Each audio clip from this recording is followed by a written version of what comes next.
Malaysia ने पाकिस्तान की सांप्रदायिक दलील को सिरे से नकारते हुए भारत को एक बड़ी कूटनीतिक जीत दी है। मलेशिया में होने वाले भारत के ऑपरेशन सिंदूर कार्यक्रमों को रोकने के लिए पाकिस्तान ने इस्लामी भाईचारे का हवाला दिया है, जिसे मलेशिया ने सिरे से नकार दिया है। पाकिस्तान ने मलेशिया से अनुरोध किया था कि वह बीजेपी नेता संजय झा के नेतृत्व वाले प्रतिनिधिमंडल के सभी 10 कार्यक्रमों को रद्द कर दे। पाकिस्तान ने कहा, हम एक इस्लामिक देश हैं, आप भी एक इस्लामिक देश हैं।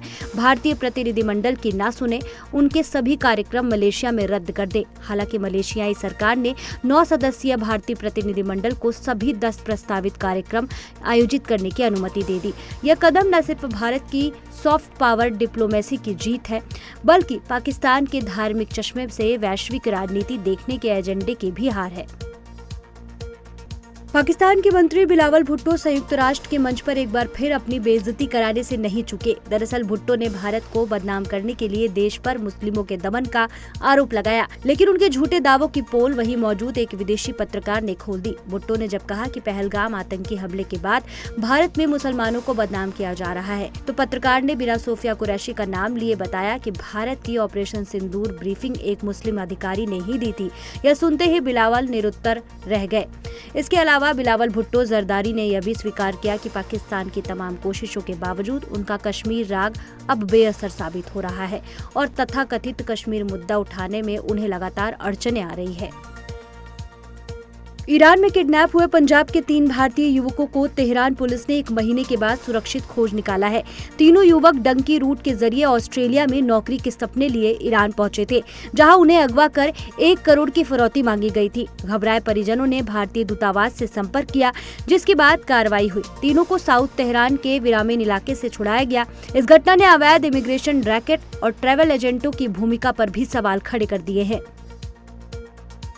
अमेरिका में एफबीआई ने 2 चीनी नागरिकों को खतरनाक जैविक फंगस की तस्करी के आरोप में गिरफ्तार किया है। एफबीआई प्रमुख काश पटेल ने गिरफ्तारी की पुष्टि करते हुए बताया कि यह फंगस अमेरिका की खाद्य सुरक्षा के लिए गंभीर खतरा है। यह फंगस गेहूं, जौ, मक्का और चावल जैसी फसलों को भारी नुकसान पहुंचाता है और इंसानों व जानवरों में उल्टी, लीवर डैमेज व प्रजनन संबंधी दिक्कतें पैदा कर सकता है। इस खतरनाक जैविक फंगस का नाम है फ्यूजेरियम ग्रामिनेरियम। मीडिया में इसे चीन का कृषि आतंकवाद बताया जा रहा है। आरोपियों में यून किंग जियान और उसका बॉयफ्रेंड जंगयोंग लियू शामिल है। यह फंगस रिसर्च के लिए मिशिगन यूनिवर्सिटी के लैब में लाने की साजिश रची थी। मोहम्मद यूनुस की अंतरिम सरकार ने नया अध्यादेश लाकर बांग्लादेश के इतिहास से एक बार फिर छेड़छाड़ की है। नया आदेश से यूनुस ने 400 से ज्यादा दिग्गज नेताओं का स्वतंत्रता सेनानी का दर्जे छीन लिया है। इनमें बांग्लादेश के राष्ट्रपिता शेख मुजीबुर रहमान, ताजुद्दीन अहमद और सैयद नजरुल इस्लाम तक शामिल है। अब इनको सिर्फ मुक्ति संग्राम के सहयोगी माना जाएगा।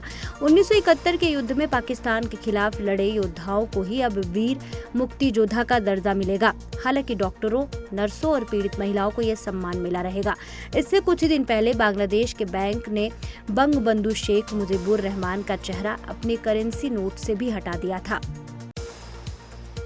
बीजेपी सांसद और प्रवक्ता सुधांशु त्रिवेदी ने नरेंद्र सरेंडर टिप्पणी को लेकर कांग्रेस नेता राहुल गांधी पर तीखा हमला बोला। त्रिवेदी ने कहा कि खुद को सर्वेसर्वा समझने वाले राहुल गांधी ने लोकसभा में विपक्ष का नेता बनने के बावजूद अभी तक गंभीरता और परिपक्वता नहीं दिखाई है। उन्होंने कहा कि सेना के शौर्य और ऑपरेशन सिंदूर की सफलता को सरेंडर से जोड़ना राहुल की बीमारी, मानसिकता और खतरनाक सोच को दर्शाता है। ज्योति मल्होत्रा के बाद अब पंजाब पुलिस ने पाकिस्तान के लिए जासूसी करने के आरोप में एक और यूट्यूबर को गिरफ्तार किया है। रूपनगर के महला गांव निवासी जसबीर सिंह को पाकिस्तान समर्थित जासूसी रैकेट का हिस्सा होने के आरोप में पकड़ा गया है।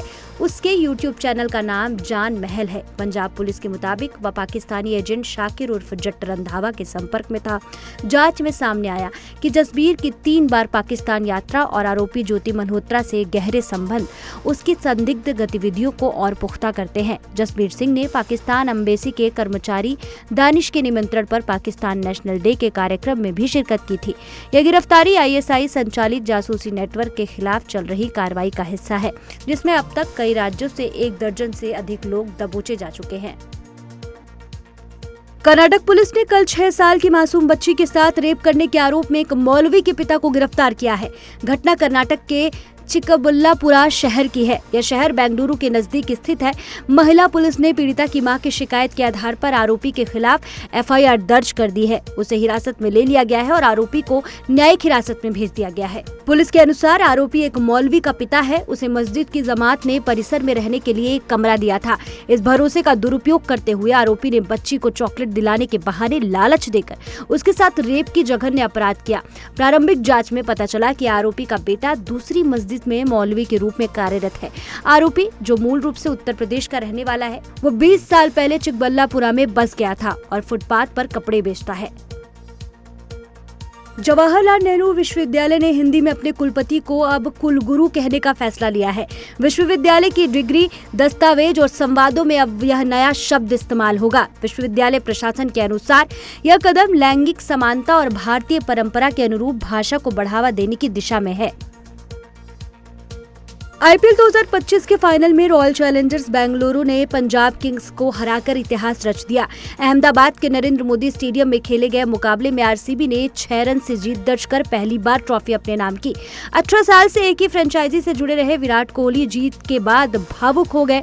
आरसीबी की ऐतिहासिक जीत के बाद विराट और टीम के प्रशंसकों ने पूरे कर्नाटक, विशेष रूप से बेंगलोर की सड़कों को जश्न के रंग में रंग दिया।